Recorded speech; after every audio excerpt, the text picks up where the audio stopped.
Good afternoon, guys, and welcome to the podcast from San Diego, California. I've got Max Emma, and if you're interested in learning about franchise, becoming a franchisee or franchisor, Max Emma is our guest for today. He is a certified franchise executive, and he's got 20 years of hands-on experience in the franchise world. And really happy to have him on and describe franchising to the audience that are interested in this area. Max, welcome. Thank you, Chris. Great to be here. Yeah. Briefly introduce yourself and your background, then we'll dive into the questions. Sure. I came to this country from the former Soviet Union 32 years ago, over 32 years ago, knowing nothing about franchising, getting my degree in finance, and then working for corporate America for 4 years to realize that the corporate life is not for me. And I became entrepreneur 23 years ago and never looked back. So the last paycheck I got from somebody was July 3rd, 2002. So Yeah. really July 4th, 2002 was my real freedom day because I was free from having somebody to tell me what to do. Came with a lot of responsibilities because obviously when you're entrepreneur, you're the last person to get paid. But I love every moment of it. So that's absolutely great. And then I had many businesses and one lead to another, one lead to another. And then after a failure of construction business because of lack of financial knowledge, we started bookkeeping, which is a bookkeeping company that Mm. now is the preferred bookkeeping provider for over 100 franchise brands in the US, such as Fast Signs, Sport Clips, and so on and so forth. And then that business lead us to start franchising our own concept, bookkeeping. So it's a bookkeeping franchise. We're the only bookkeeping franchise available in the United States now. And that led to opening franchise brokerage, where somebody is not a good match for bookkeeping. We have over 600 franchises to choose from restaurants to insurance company to digital marketing to medical clinics, you name it. And then, of course, I want to be frank, I have teams in all three businesses that I run. So it's not just me running around like chicken without a hat. But nevertheless, we have three businesses now, and all three of them are around franchising. Yeah. That's an amazing story. And a lot of people want to do what you do is quit their corporate job. And a lot of people hate their jobs and bosses. And one question I have for you is with so many opportunities, you have real estate, you have stocks, you have digital marketing, you have influencer. How do you know if what is a great fit to be a franchisee or a franchisor? Look, to become a franchisor, you have to have an idea that you want to franchise. That's a little bit different. Not everybody has an idea that worth franchising. It can be a great business, but you can't franchise it. If you have a large construction company, it doesn't mean that you can franchise it because it's going to be pretty hard to do. But I'm working right now as a consultant with a couple concepts who want to take their idea nationwide. It's pretty complicated, and you have to be leveraged enough to get that done. But if you want to become a franchisee, that's very common. Somebody who leaves corporate America and wants to have their own business, then we help them to choose what's right for them. Okay. And it's a process. So I use my knowledge, I use my experience, we use some tests, trying to figure out what people would like to do. Look, a lot of people make mistakes. For example, I love painting, so I'm going to be opening painting business. I'm like, but doesn't mean you're going to be successful as running a painting franchise because it's completely different. If you like cooking pizza at home and your family loves the pizza you cook, it's way different than cooking 100 pizzas in an hour that all come out exactly the same and the same recipe, safety, and so forth, and people get it on time. And you can be the greatest cook and suck as the restaurant owner, and the other way around. I can argue that I don't have to know how to cook to be a successful owner of McDonald's. Yeah, it's like the difference between business owners, it's different skill sets, and McDonald's has done it well. It's basically they perfected the process as opposed to the cooking as you described it. One question I have for you is what percentage of franchises are, because I know I read a recent alarming article. A lot of retail is closing down and strip malls, shopping center, all eaten out by Amazon. And so, what percentage of franchises are retail versus online or digital? And is that shrinking or staying the same? In my opinion, from what I Yeah. see going on, it's actually increasing. It's just different type of businesses. And look, the market changes, I don't want to say on an annual basis, but very often. To give you an example, a little bit more than 5 years ago, I was at the franchise conference that I go every year, and it was right before COVID. So instead of typically 4,000 people, we had probably 2,500 people, but that's before we went to lockdown. So February of 2020, the hottest topic was the hottest franchise that everybody was opening was fitness. And everybody was telling, if you're not opening fitness franchise, you're an idiot because look, the future is in fitness industry. Guess what? Months later, we got shut down and all this new, I don't want to say all new franchises in fitness, but most of them never made it or they had to close. The big guys made it and they became stronger. Okay. Anytime Fitness, Orange Theory, they actually became bigger. And actually, these two companies now merged. And between two of them, I don't know, they have what, 6, 7, 8,000 units, probably, if not more. But Mhm. all the new people was very hard. And because COVID killed it. Now, the hottest one is pet care and senior care. But again, for how long, I cannot tell you that, but my prediction that in so many years it'll be oversaturated and then something new will come up. So you have to keep that in mind. You still, Amazon is coming, but people still want to have a sandwich, people still want to have a burger, and people still want to go and bring their kids to a karate studio. Okay. And most of that are franchises. Okay. I'm not even mentioning the home services. Home services is super hot right now. So these are the businesses where people come in and fix your appliances or plumbing.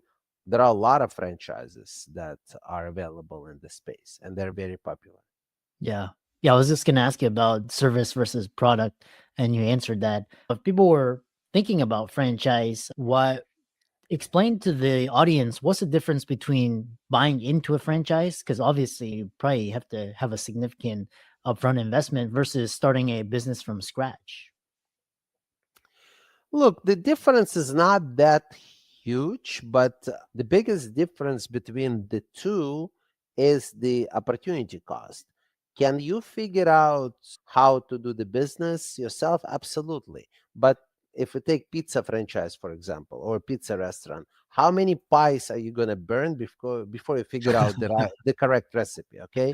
And the timing, when it needs to go to the oven, when it needs to get out, how much money you're going to waste before you figure it out. Hmm. Versus when you buy a franchise, you are told exactly what to do, how to do it, in what proportion, how to make it safe, how many employees you should have, what the layout should be, so you actually get this pizza and you don't hit each other who is next to you, the employee next on the right of you. Does that make sense? So this is pretty much you're buying a franchise to get a know-how how to do the process. Okay, selling my bookkeeping franchise. Bookkeeping business is bookkeeping business, but we've been in business for 14 years. So trust me, we made most of the possible mistakes that could be made. So now, when somebody buys bookkeeping franchise, we tell them, hey, don't do this, don't do that, but go and do it this way, and you're going to make you successful faster. Versus somebody comes in and they get to figure it out on their own and it takes them longer. So our brand manual, which is every brand has it, it's like a Bible that tells you exactly how to run your business from A to Z, is over 900 pages. So it's 900 pages of everything you need to run a successful business. And look, other franchises are the same way. That's Mhm. what you're paying money for. You're paying money for the training, you're paying money for the manual, you're paying money for corporate employees being available to answer questions you might have. Versus you open a restaurant, you're on your own. Who are you going to go ask? Yeah. Said. And what are the most important qualities to look for in any franchise opportunity? You have to look at their financials. You have to look at how many units are out there. You have to look what is the competition around here. For example, if you want to buy a coffee franchise, I would go and do the research, because if you have a Starbucks at every plaza or other coffee shops, first of all, the owners of the mall probably not going to allow you to open a second coffee shop because they have an exclusive agreement with this place. Yeah, where are you going to open? In a class B where there is no traffic? So you need to know where you're opening. And that's why you need consultants like us to help you. I want to make it very clear. My services as a franchise consultant at the main entrance, franchise consulting, are absolutely free. We're only getting paid if somebody ends up buying a franchise, and we're getting paid by a franchisor. So if somebody just talks to us and end up not paying, I'm making zero, zero. So there is no risk for somebody to talk to a consultant, but it's not even suggesting what questions to ask. It's helping to choose the right business to go in. Because again, people go with their hobby. Okay, I like to do this, so that's I'm gonna make that a business. And I'm like, guys, don't confuse hobby and the business. It's two complete different things. Yeah, I love that. I love how you distinguish between hobby and business and then systems and processes. The next question I have for you is you mentioned some of the hottest franchise areas to be looking in. What other trends are you seeing? Particularly, for example, like AI is like the new hot craze. Are there such thing as AI franchises, or what other trends are you seeing? There is at least one AI franchise that I know of that can actually provide you all the training and everything. And I even use their services for my business, for the accounting business. So they nationwide and they're actually worldwide, and they're not, you don't have to be in a certain geographical location. But look, AI is not for everybody, because yes, they will do most of the work for you, but you have to go and find clients. So if you are not in the computers, you're not in the AI, how are you going to go and sell successfully to other businesses? So you have to make sure that this is up your alley. Okay. For example, I'm not an IT person. So for me to open an IT franchise, I can probably figure it out because I'll need to hire somebody. But me personally, I can't go and do IT because it's just not me. But Yeah, that's what franchises are helping you right now. Every franchise using AI. Look, I haven't seen a single franchise that is not mentioning the word AI, but I think it's such an overused word that what is AI? Somebody's still not using chat gpt, it's their loss. But if all you do is using chat gpt and you're telling me that we are into AI, then clearly you're not. mhm. Yeah, Because chat gpt saves a lot of time on emails, on a lot of things, a lot of processes. You have to actually build your own systems. There are a lot of digital businesses, the digital franchises, from marketing companies to insurance companies to, of course, the AI businesses. interesting. And another question I have for you is we're talking about franchisee. The next question I have for you is it moving into franchisor? Is it better to basically build and start a business, get it running, growing and expanding, then franchise versus franchise off the bat? What are your thoughts and opinions on that? I would not recommend to franchise of bad, because then how are you going to prove the that concept is working? There is no proof of concept. Before bookkeeping franchised, we were in business for 9 years, 10 years, and all these numbers were shown in our financials, and they're still shown. So people can go and see what the revenue was, what the expenses were every year. Okay. So this way they know what to expect. Versus if I opened the franchise in 2011, when I opened bookkeeping, how will I prove that the model is working? So it's just, okay, pay me franchise fee, pay me royalties, and we'll figure it out together. People are going to say, why am I doing that? Does that make sense? I would definitely recommend for you to open the business, and then after that, make all the mistakes you possibly can, learn from them, and then start franchising. But again, Chris, I will argue that not every business is franchisable.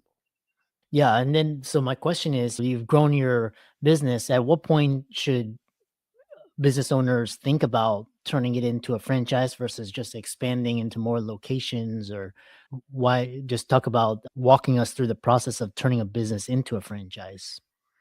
So the process is, again, they hire somebody like us as a consultant who help them with everything from A to Z. Of course, for that, I do charge money because look, I went back to school, got my certified franchise executive certification, and was taking classes. I put a lot of time and effort and sweat into learning. So now it's only fair for me to get paid for that.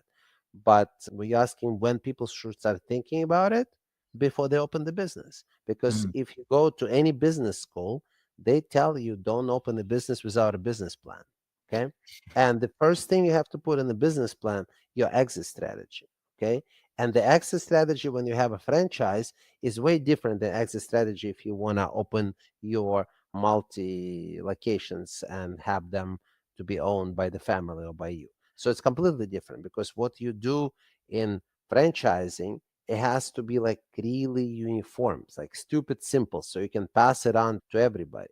You can have three locations of restaurant. Let's say you sell, I don't know, pizza, and all three will have different design, different furniture, different setup, and then you come in and say, now I want to franchise it, and I want it to look something like the average of the three that I have. No, if you're thinking about franchising, that all three locations have to look exactly the same. You have to report their numbers exactly the same. So later you say, okay, we have three locations. Look, each of them is making that much. These are the numbers. And now we are offering you a franchise opportunity where you can come in. And if you do everything that you're supposed to, there is a chance for you to make that much money. Because look, we did prove that. Does that make sense? But if you have a restaurant for 500 people and another restaurant is for 100 people and the third one is for 15 people, how are you going to prove the concept? When franchisee is buying it, they don't know what they're buying, like what numbers are they looking at. So it has to be more or less the same. Have you noticed that most subways look the same? Some might have one more table or two more tables, but on average, they look about the same. yeah. Yeah, really interesting. And for those individuals and audience listening and they really resonate with your story and your message, what advice would you give to someone looking to achieve financial freedom through franchising? And how can people contact you and follow you and learn more about the work that you do? So the advice I would give, take your time, okay? Talk to people who are in the industry. Don't rush into anything, okay? And then if you do decide you want to franchise your business, pick the right people who are going to help you, okay? Because there are a lot of consultants, there are a lot of companies that will help you. Take your time. I believe you have to invest in the beginning to do it right because I've seen some companies that like we franchise a business for $5,000, but all they do, they have a blank agreement that they created and they're just plugging in. Okay, this is the services, this is the address, this is the location. Boom. How the agreement for restaurant be the same that agreement for an accounting franchise? It's not the same. Like we did it all from scratch. It cost us money, but that makes me sleep good at night knowing that I've taken care of anything. Okay. Franchising is the most regulated, one of the most regulated industries in the United States. The history of franchising in the US goes back almost 200 years. People think that it's actually McDonald's was the first franchise. No, it started 100 years before McDonald's. So it's very regulated. Everything has to be disclosed. There are rules what can say, what cannot be said. So do your homework before you do anything. Same goes with buying a franchise. If you have money, you can go buy a franchise tomorrow, but I don't know why I'm using, I guess I haven't had pizza for a while. So maybe that's why I use pizza example. Even if you want to open a pizza restaurant, you know exactly that's what you do. You go right now, it's going to be 10 different options for you to open in your area. Okay. Like you're not going to be able to buy Pizza Hut or Domino's because they're all taking, somebody already owns it. So it's going to be a small pizza franchise. But how do you decide which one is better? Are you really going to fly to all the places and taste the pizza? But even if you like one out of 10 to be the best, is that really the best one? Because what if the pricing model is triple the price of the other ones? Are you going to be sustainable? Are you going to be making money? So you have to take a lot of things in consideration. So pick your team, do the homework, and just do it. That's what I said. Don't sit on it, but don't rush into that, if that makes sense. Go Yeah. at your own pace, but go with the right people. Yeah. I love that. I love how the key things are your slow pace and talk to a lot of people, don't rush into things, get more information, and then your systems, processes. And I really love that. And keep up the great work. Of course, I'm trying. And then look, if somebody wants to talk to me, whether they want to free advice or they're looking for bookkeeping for their existing franchises, or they might be interested in buying a bookkeeping franchise, which is growing right now, they can just go to franchisewithmax.com and choose why they want to talk to me. And after talking to my team, eventually everybody gets to me. So it's franchisewithmax.com. Awesome. I really enjoyed this. And it's like I said, thanks so much for coming on. Thank you, Chris. Appreciate the opportunity.